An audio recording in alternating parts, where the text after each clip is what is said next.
Tema 33. Explicaciones sociológicas del delito parte 1. Este mapa nos muestra las principales teorías sociológicas del delito. Aunque aparecen muchos autores, podemos ordenarlos con una lógica sencilla. Primero veremos la Escuela de Chicago, que estudia cómo el ambiente urbano y la desorganización social influyen en la delincuencia. Después veremos a Sutherland, con la teoría de la asociación diferencial. Aquí la idea clave será que el delito se aprende en la interacción con grupos cercanos. Luego estudiaremos a Bandura, con el aprendizaje vicario. En este caso, el foco está en la observación, la imitación y el modelado de conductas. Más adelante aparecerán teorías del control social, de la anomia, de las subculturas, del conflicto cultural, de las ventanas rotas, del etiquetamiento y de la criminología radical. Pero en este primer bloque vamos a centrarnos en una idea central. El delito puede aparecer porque el entorno lo favorece y porque la conducta delictiva se aprende. Conviene ordenar el mapa así. Chicago, barrio y desorganización. Sutherland, aprendizaje en grupos íntimos. Bandura, imitación y observación. La Escuela de Chicago aparece en Estados Unidos durante las décadas de 1920 y 1930. Es una de las primeras grandes corrientes de criminología sociológica y empírica. Esto significa que no se limita a teorizar sobre el delito, sino que observa datos reales de la ciudad, barrios, zonas urbanas, pobreza, inmigración, movilidad y criminalidad. Su idea básica es que el delito no se distribuye al azar. Hay zonas urbanas donde la delincuencia aparece con más frecuencia. Y la pregunta es, ¿por qué ocurre eso? La Escuela de Chicago responde que el ambiente urbano puede funcionar como un factor criminógeno. Es decir, determinadas condiciones del barrio pueden favorecer la aparición del delito. Por ejemplo, pobreza intensa, cambios rápidos de población, inmigración masiva, falta de cohesión vecinal, deterioro físico, debilidad de instituciones comunitarias y ausencia de control social informal. Los autores clave son Robert Park, Ernest Burgess, Clifford Chow y Henry M. Kay. La asociación esencial es: Escuela de Chicago igual a teoría ecológica, ambiente urbano y delito relacionado con el barrio. El concepto más importante de la Escuela de Chicago es la desorganización social. Vamos a explicarlo bien. Una comunidad organizada es una comunidad que tiene vínculos fuertes. Los vecinos se conocen, hay familias estables, la escuela funciona, existen referentes positivos, hay participación comunitaria y se ejerce control social informal. Ese control informal no es policial ni judicial. Es el control cotidiano que ejerce la familia, el barrio, los amigos, la escuela y la comunidad. El problema aparece cuando esos vínculos se rompen. Eso es la desorganización social. La desorganización social se produce cuando un barrio pierde capacidad para controlar, orientar y proteger a sus miembros. Puede aparecer por pobreza, alta movilidad residencial, inmigración masiva, deterioro urbano, instituciones débiles o falta de cohesión vecinal. Cuando los vecinos no se conocen, cuando las familias están debilitadas, cuando los jóvenes no tienen referentes y cuando la comunidad no ejerce control, el riesgo de conducta delictiva aumenta. Pero hay que tener cuidado. Esta teoría no dice que toda persona que vive en un barrio vulnerable vaya a delinquir. Lo que dice es que ciertos entornos reducen los frenos sociales y facilitan que se transmitan valores desviados. Pasamos ahora a Edwin H. Sutherland, uno de los autores más importantes de la criminología. Su teoría se llama asociación diferencial. La idea central es muy directa. El delito se aprende. Sutherland rechaza que la conducta criminal se explique principalmente por herencia biológica o por patología mental. Para él, una persona aprende a delinquir en contacto con otras personas. Ese aprendizaje se produce sobre todo dentro de grupos personales e íntimos, familia, amigos, compañeros o grupos cercanos. Y lo que se aprende no es solo la técnica. También se aprende la justificación. Por ejemplo, una persona puede aprender cómo robar, cómo estafar o cómo evitar ser descubierta. Pero también aprende frases, ideas o razonamientos que hacen que esa conducta parezca aceptable. Por ejemplo, todo el mundo lo hace. Esto no es tan grave. La víctima se lo merece. El sistema es injusto. O si no lo hago yo, lo hará otro. Sutherland también es importante por introducir el concepto de delito de cuello blanco. Con esto demuestra que el aprendizaje delictivo no solo ocurre en barrios marginales. También puede darse en empresas, despachos, negocios o entornos profesionales. Hans-Jürgen Eysenck propone una explicación distinta a la de Freud. Freud se centra en el inconsciente y en los conflictos internos. Eysenck se centra en la personalidad, en la predisposición temperamental y en el aprendizaje de normas. Su modelo puede resumirse en una fórmula. Predisposición genética supone más fracaso en la socialización. Esto significa que una persona puede tener ciertos rasgos de personalidad que aumentan el riesgo de conducta antisocial, pero esos rasgos no bastan por sí solos. También debe fallar la socialización.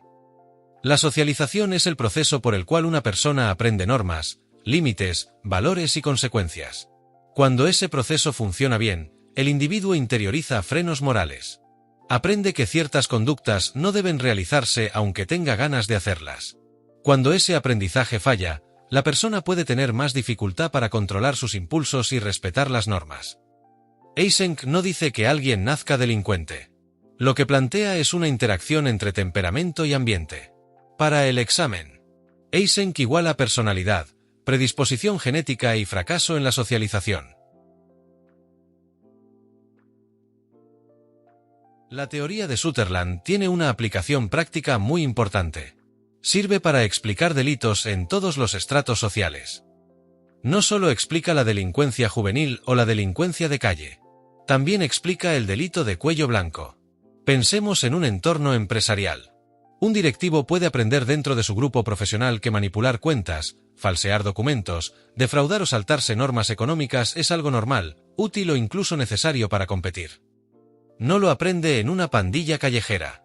Lo aprende dentro de un grupo profesional donde determinadas prácticas ilegales se racionalizan y se normalizan. Esto es muy importante para entender a Sutherland.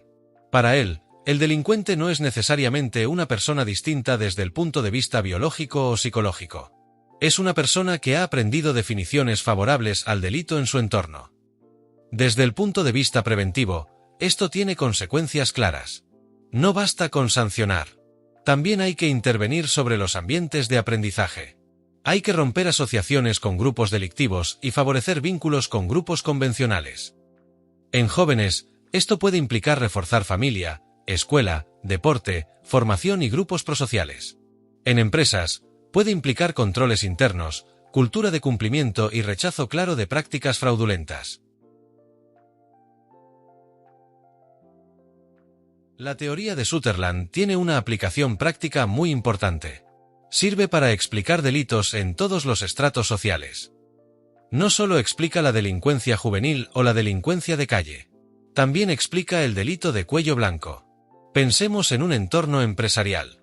Un directivo puede aprender dentro de su grupo profesional que manipular cuentas, falsear documentos, defraudar o saltarse normas económicas es algo normal, útil o incluso necesario para competir. No lo aprende en una pandilla callejera. Lo aprende dentro de un grupo profesional donde determinadas prácticas ilegales se racionalizan y se normalizan. Esto es muy importante para entender a Sutherland. Para él, el delincuente no es necesariamente una persona distinta desde el punto de vista biológico o psicológico. Es una persona que ha aprendido definiciones favorables al delito en su entorno. Desde el punto de vista preventivo, esto tiene consecuencias claras. No basta con sancionar. También hay que intervenir sobre los ambientes de aprendizaje. Hay que romper asociaciones con grupos delictivos y favorecer vínculos con grupos convencionales. En jóvenes, esto puede implicar reforzar familia, escuela, deporte, formación y grupos prosociales. En empresas, puede implicar controles internos, cultura de cumplimiento y rechazo claro de prácticas fraudulentas. El experimento del muñeco bobo es la demostración más conocida de Bandura. En este experimento, unos niños observaban a un adulto comportarse de forma agresiva con un muñeco. Después, cuando los niños tenían la oportunidad de interactuar con ese muñeco, muchos repetían conductas agresivas similares. Incluso podían añadir nuevas formas de agresión. La conclusión fue muy importante. Los niños pueden aprender conductas violentas simplemente observando un modelo agresivo. No hace falta que alguien les dé una instrucción directa. No hace falta decirles expresamente qué tienen que hacer. Basta con que vean la conducta, la retengan y perciban que esa conducta funciona o no recibe una consecuencia negativa. Aplicado a la criminología, esto permite entender cómo se normalizan ciertas conductas antisociales. Si un menor observa de forma repetida agresiones, amenazas, robos o intimidaciones, puede aprender que esas conductas son formas válidas de obtener poder, respeto o beneficios. La teoría de Bandura tiene varias implicaciones criminológicas. La primera es el refuerzo vicario. Esto ocurre cuando una persona observa que otra realiza una conducta y obtiene una recompensa o evita el castigo. Por ejemplo, un joven ve que otro roba y consigue dinero, prestigio o reconocimiento dentro del grupo. Aunque él todavía no haya cometido el delito, ya ha aprendido algo importante. Esa conducta puede resultar útil. La segunda implicación es la adquisición de técnicas. Mediante la observación, una persona puede aprender no solo que una conducta funciona, sino también cómo realizarla. Puede aprender cómo intimidar, cómo engañar, cómo ocultar una conducta o cómo resolver un conflicto mediante violencia. La tercera implicación es la normalización de la conducta antisocial. Si una persona crece en un entorno donde la agresión se usa de forma habitual, puede llegar a verla como una herramienta legítima. Por ejemplo, un menor que observa que en su casa se usa la violencia para imponer autoridad puede reproducir ese modelo en otros espacios, en la escuela, en la calle o en sus relaciones futuras. La importancia de Bandura es que su teoría también permite pensar en prevención. Si las conductas se aprenden por modelos, también pueden corregirse ofreciendo modelos alternativos. Modelos prosociales, adultos de referencia, programas educativos, deporte, disciplina positiva y entornos donde la conducta correcta tenga reconocimiento. Con esto cerramos el primer bloque de las explicaciones sociológicas del delito. Hemos visto tres grandes ideas. Primero, la Escuela de Chicago, que explica cómo determinados entornos urbanos pueden favorecer la delincuencia cuando existe desorganización social. Segundo, Sutherland, que explica que el delito se aprende en grupos íntimos mediante asociación diferencial. Y tercero, Bandura, que demuestra que también podemos aprender conductas antisociales observando e imitando modelos. La conclusión del bloque es muy importante. El delito no solo se comete. También puede aprenderse, normalizarse y transmitirse dentro de un entorno social determinado.